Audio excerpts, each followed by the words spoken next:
A hot summer afternoon in the Northeast. Residents of New York and Toronto look forward to the weekend. No one could predict what is about to happen. Doors shut quickly at City Hall. Nobody was allowed again because the metal detector... Massive power blackout hit the United States and Canadian cities, posing nuclear power plants. 100 power plants shut down and 50 million people in 2 countries. Emergency has been declared in New York State. Mayor Bloomberg of New York City... In a matter of seconds, 50 million people simply fall off the grid. Phone lines and water systems fail, and thousands of people are trapped in elevators and subways. People start to panic, we couldn't breathe. It'll be okay, honey, it'll be all right. It is August 14th, 2003, and the largest blackout in North American history causes $6 billion in damages. The official cause? Overgrown trees on power lines. But there's more to this story than troublesome trees. Just 3 days earlier, on August 11th, someone, somewhere, released one of the most damaging computer viruses ever written. Blaster.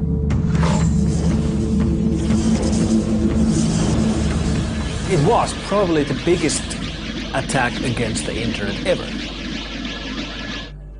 Mikko Hyppönen is one of the world's most respected virus hunters.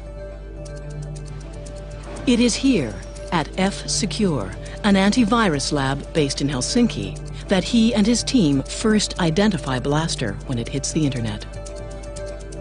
What astonishes Mikko is the impact the virus has on the physical world. Blaster was the first worm that really showed that an attack like this can affect society and a normal life. Air Canada passengers were frustrated by long check-in lineups today after a virus overwhelmed some of the airline's computer networks. As Blaster explodes across the net, Air Canada's check-in system shudders to a halt. And 3,000 kilometers south, Amtrak and CSX railroad services are disrupted, delaying train routes in 23 states. We saw planes stopping and trains stopping and boats stopping. We saw infections with military installations. And then, of course, 3 days later, there was the US blackout. Did a computer virus somehow contribute to this?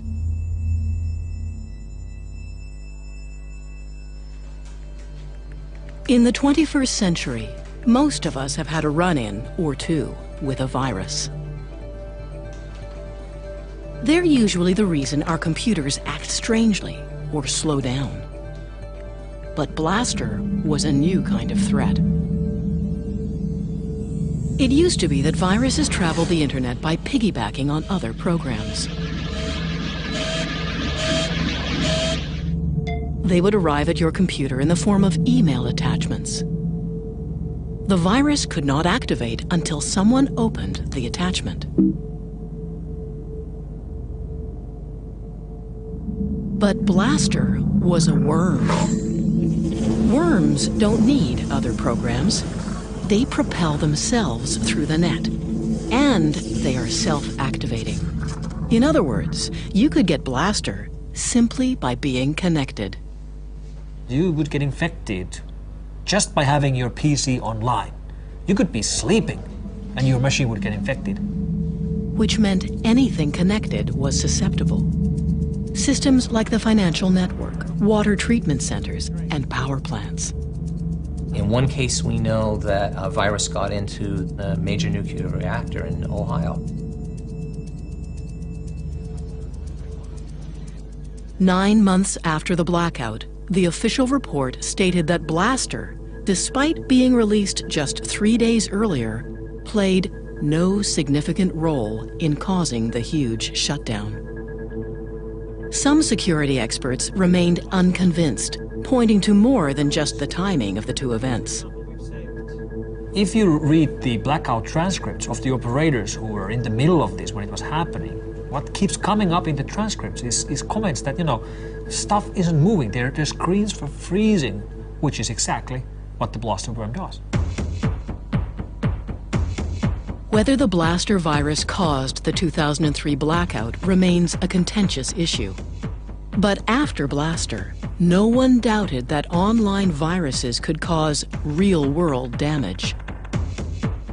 It's been actually a real learning exercise for potential attackers and terrorists to see, oh, well, if an accident can cause this, maybe we could cause it as well. Eric Byers is a former instructor at the British Columbia Institute of Technology. He researches the dangers of connecting critical infrastructure to the internet. There's no question that you could build a virus to take down the critical infrastructure.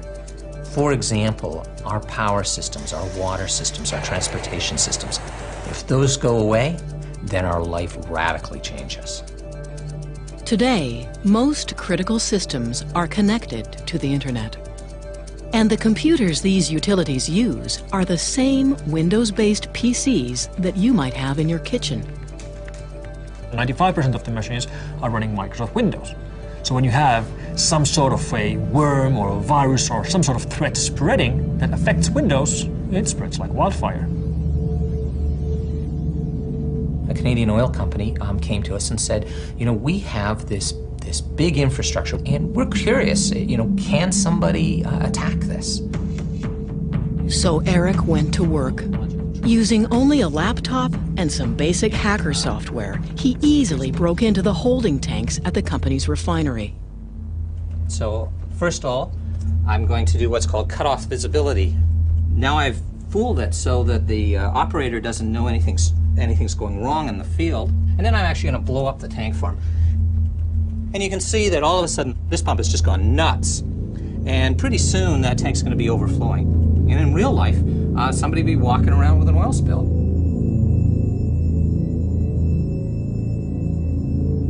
I wish that I could say, nope, all our critical infrastructure is secure, but it's not. If connecting power plants and oil refineries to the internet is putting them at risk, why not leave them unplugged? For business reasons, for business efficiency. Mary Kerwin is a security consultant and a columnist for the Globe and Mail. One executive interviewed said that he thought it was fine, it was worth taking the risk, so they'd have an edge on the competition by having these open and secure hookups between the utilities and the corporate network. The problem is, the internet was never designed to be secure. It was never actually built to do a lot of the things we're using it for right now.